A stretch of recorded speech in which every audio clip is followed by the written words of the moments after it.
Assalamualaikum warahmatullahi wabarakatuh. Salam sejahtera untuk kita semua. Sebelumnya, perkenalkan nama saya Arfansari Jayapuriamen, mahasiswa semester 7 dari Departemen Teknik Infrastruktur Sipil, Fakultas Vokasi, Institut Teknologi 10 November.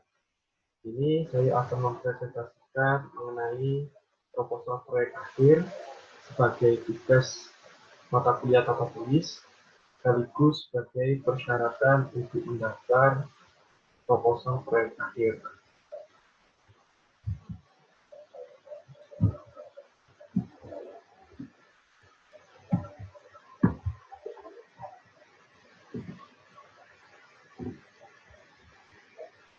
Jadi untuk proposal proyek akhir pada kali ini mengambil topik mengenai analisa kinerja biaya dan waktu menggunakan metode value management pada proyek The Ahmad Dahlan Plaza.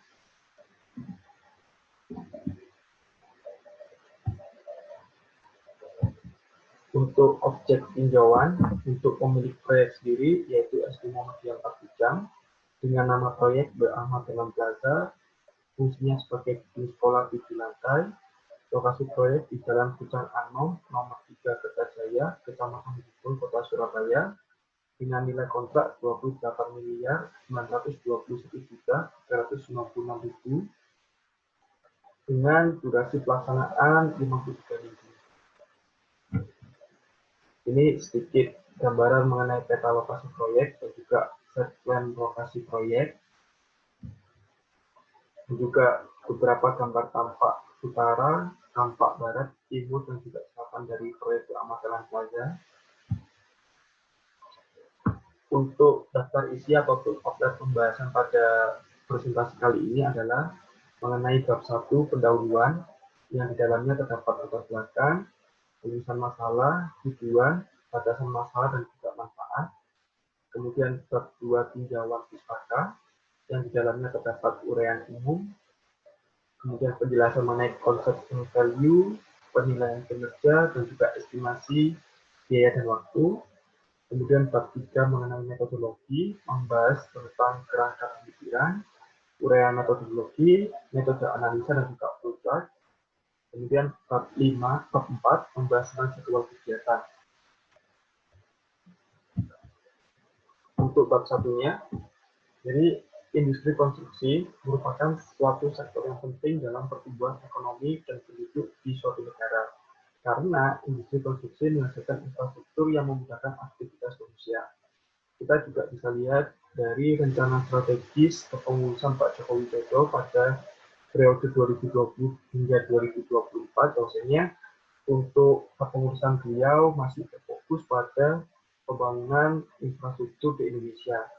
Dan juga ketika kita lihat di Kementerian Pekerjaan Umum juga sangat memprioritaskan pembangunan infrastruktur dan juga berpendapat bahwasanya sektor konstruksi juga mendukung pertumbuhan dan juga perkembangan ekonomi nasional. Namun seiring berjalannya waktu, proyek konstruksi itu mengalami perkembangan semakin rumit baik dari segi fisik maupun biaya. Kita juga bisa lihat dari data yang dipaparkan oleh Persatuan Insinyur Indonesia bahwasannya negara Indonesia sendiri masih miskin akan insinyur baik dari segi kualitas maupun kuantitas. Dengan kondisi seperti ini, otomatis sering terjadi permasalahan-permasalahan dalam dunia konstruksi, seperti halnya keterlambatan, di mana keterlambatan juga sudah menjadi permasalahan global dalam industri konstruksi. Ada beberapa keterlambatan yang menyebabkan keterlambatan yang disebabkan oleh beberapa kendala, dengan kendala yang sudah direncanakan maupun kendala-kendala yang belum direncanakan. Beberapa faktor keterlambatan seperti halnya minimnya pengalaman insinyur, kemudian naik turunnya produktivitas pekerja, adanya perubahan desain dalam perencanaan, kemudian lambatnya pengiriman material, manajemen risiko yang buruk, perencanaan sumber daya, dan juga kondisi lingkungan yang tidak baik ataupun buruk. Keterlambatan menyebabkan proyek mengalami cost of run dan juga time of run. Seperti halnya di beberapa penelitian, bahwasanya di Arab Saudi sendiri, keterlambatan menyebabkan proyek mengalami turnover hingga 10% sampai dengan 30% dari jadwal yang telah direncanakan. Dan juga beberapa proyek konstruksi di Egypt juga mengalami cost overrun akibat dari keterlambatan mencapai angka 21 hingga 55%. Nah, beberapa kendala yang dialami oleh objek peninjauan yaitu The Amaran Plaza sendiri adalah yang pertama berhentinya proses pemancangan karena warga sendiri mengajukan suatu protes karena di situ banyak sekali rumah-rumah warga yang mengalami keretakan dan juga suara bising yang ditimbulkan oleh alat pemancangan hingga proses protes tersebut menyebabkan proyek harus berhenti karena kami harus berkonsolidasi dan juga berkomunikasi kepada warga sekitar. Kemudian rusaknya alat pemancangan, dan ketiga rusaknya alat eskavator saat penggalian. Kemudian yang keempat terjadinya turun hujan yang menyebabkan galian-galian tanah yang sudah digali itu menghasilkan genangan. Secara otomatis harus menambah pekerjaan dewatering untuk proses selanjutnya. Kemudian ada perubahan desain, kemudian ada keterlambatan dalam pengiriman yang panjang, kemudian juga ada metode pelaksanaan yang tidak sesuai. Dari beberapa kendala yang terjadi di objek peninjauan sendiri menyebabkan proyek di Amaran Plaza ini mengalami keterlambatan rata-rata 3% setiap minggunya. Maka secara otomatis proyek di Amaran Plaza ini memiliki potensi untuk mengalami cost overrun dan juga turnover. Untuk itu diperlukan suatu metode teknik manajemen proyek yaitu value management, di mana EPM sendiri adalah teknik manajemen proyek yang digunakan untuk mengukur progres suatu proyek dengan mengintegrasikan 3 elemen penting yaitu biaya, waktu, dan juga untuk pekerjaan.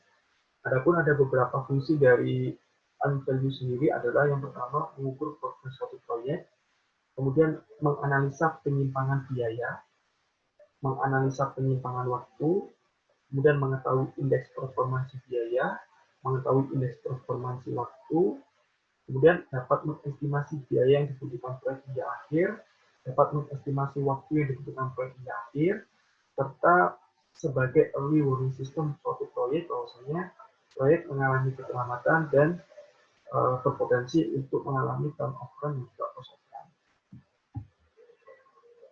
Untuk rumusan masalahnya sendiri ada 3. Yang pertama, mengetahui berapa nilai cost performance index dan juga schedule performance index.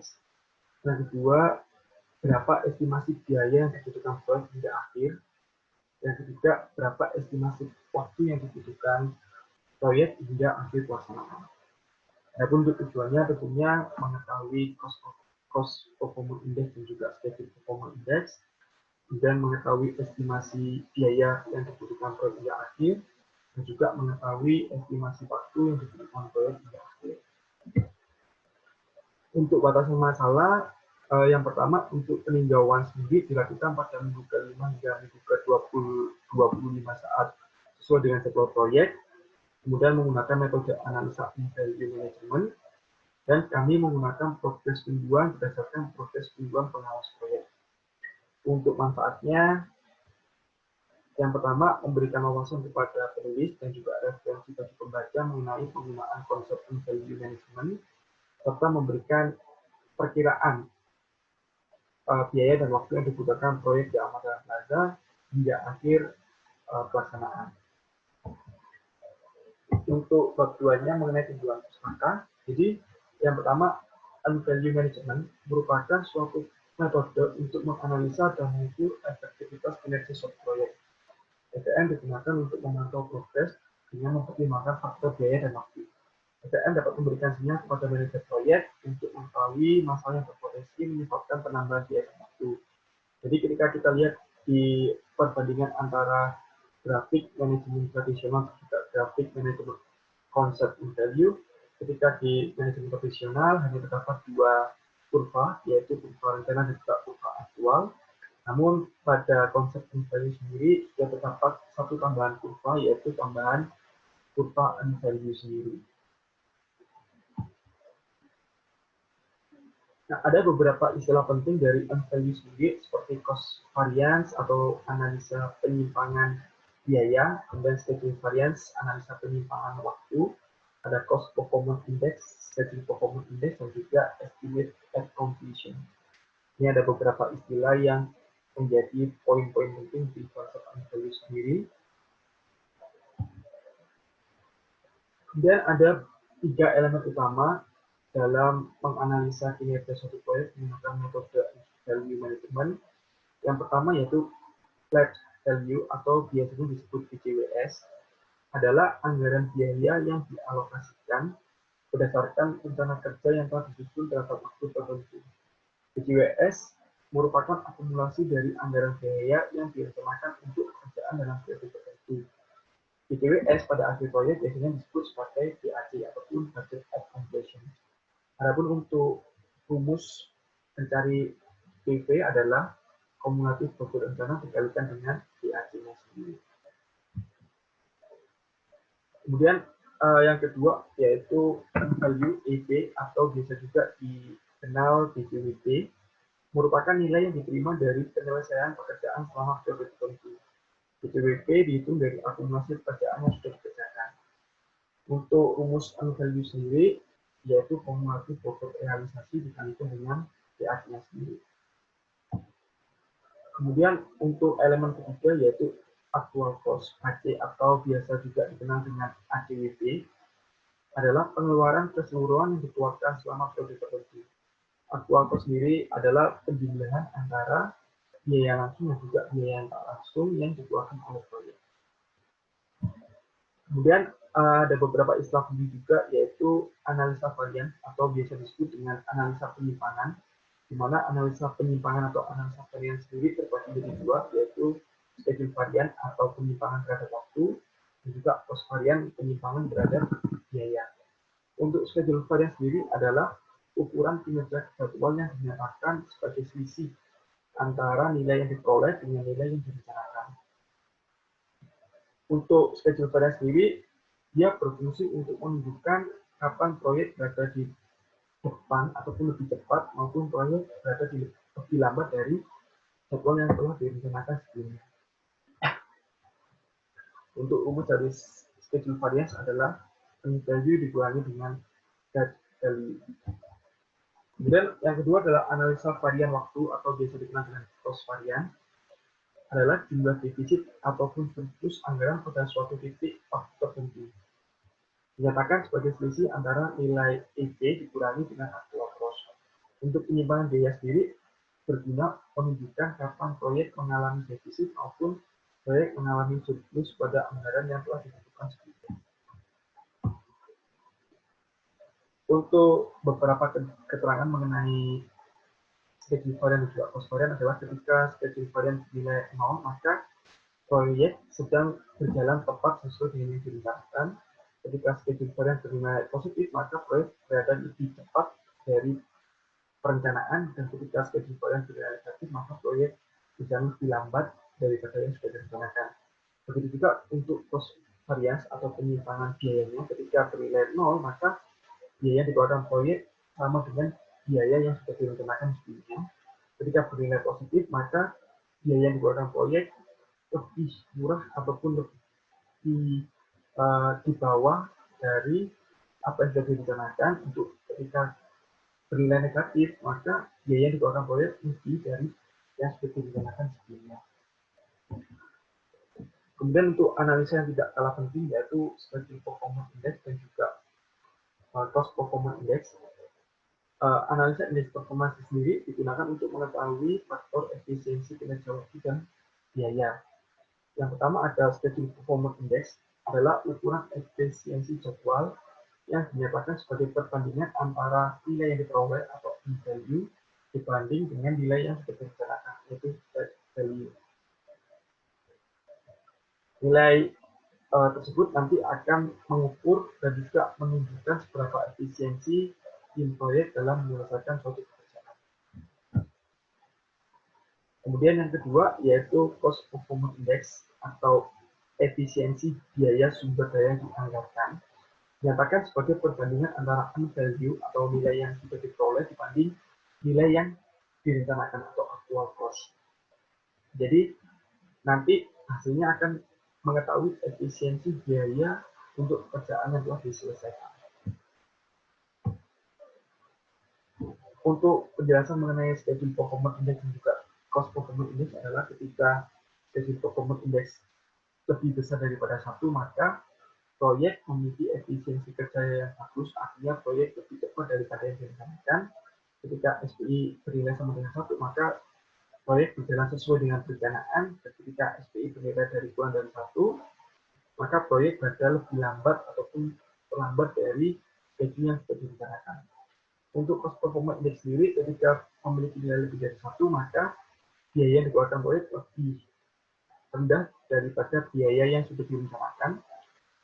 Untuk satu waktu tertentu, ketika cost performance index-nya sama dengan 1, maka biayanya yang dikeluarkan sama dengan yang sudah direncanakan. Ketika berada di kurang dari 1, maka proyek mengalami over budget ataupun pengeluarannya lebih besar daripada apa yang sudah direncanakan sebelumnya. Dan setelah kita mengetahui mengenai analisa penyimpangan waktu dan biaya dan juga cost performance index dan schedule performance index, maka tahap selanjutnya adalah kita mengestimasikan biaya dan waktu yang dibutuhkan proyek hingga akhir pelaksanaan. Jadi untuk yang pertama adalah mengestimasikan penambahan biaya ataupun biaya akhir yang dibutuhkan proyek hingga akhir pekerjaan, atau yang biasa disebut dengan estimate at completion, yaitu perkiraan atau estimasi biaya total hingga akhir proyek. Adapun untuk rumus perhitungan EAC sendiri adalah dengan actual cost ditambah BAC dikurangi IP dibagi SPI kali CPI. Kemudian yang kedua yaitu mengestimasi waktu yang dibutuhkan hingga akhir proyek dengan rumus total waktu dikurangi dengan waktu yang telah dipakai dibagi dengan SPI-nya, kemudian ditambah dengan waktu yang dipakai. Maka kita akan menemukan berapa biaya dan juga waktu yang dibutuhkan hingga proyek itu berakhir. Dan bab 3 yaitu mengenai metodologinya sendiri. Yang pertama tentunya kita akan mengidentifikasi suatu permasalahan. Kemudian kita akan melakukan studi literatur terkait permasalahan dan juga metode-metode apa yang akan kita gunakan. Kemudian tahap selanjutnya kita akan melakukan pengumpulan data, diantaranya ada data progres mingguan, kemudian kurva S rencana dan juga biaya aktual. Setelah itu baru kita akan menganalisa 3 elemen utama yaitu PP, EP, dan AC. Kemudian baru kita akan menganalisa penyimpangan terhadap biaya dan waktunya. Setelah itu kita menganalisa kinerja dari cost performance index dan juga schedule performance index. Setelah itu baru kita mengestimasikan waktu dan juga biaya yang dibutuhkan hingga proyek tersebut berakhir. Adapun untuk jadwal kegiatannya seperti berikut. Terdapat 16 minggu yang sudah terurai di 18 kegiatan. Kemudian untuk daftar pustakanya kami mengambil dari 10 paper dan juga 1 buku, baik itu paper internasional maupun paper nasional sendiri. Baik, mungkin itu saja yang dapat saya sampaikan mengenai proyek akhir dengan topik analisa kinerja biaya dan waktu menggunakan metode value management, khususnya untuk proyek diamatiran saja. Kurang lebihnya saya mohon maaf, semoga dapat dimanfaatkan presentasi yang sudah kita lalui. Kurang lebihnya saya mohon maaf. Wassalamualaikum warahmatullahi wabarakatuh.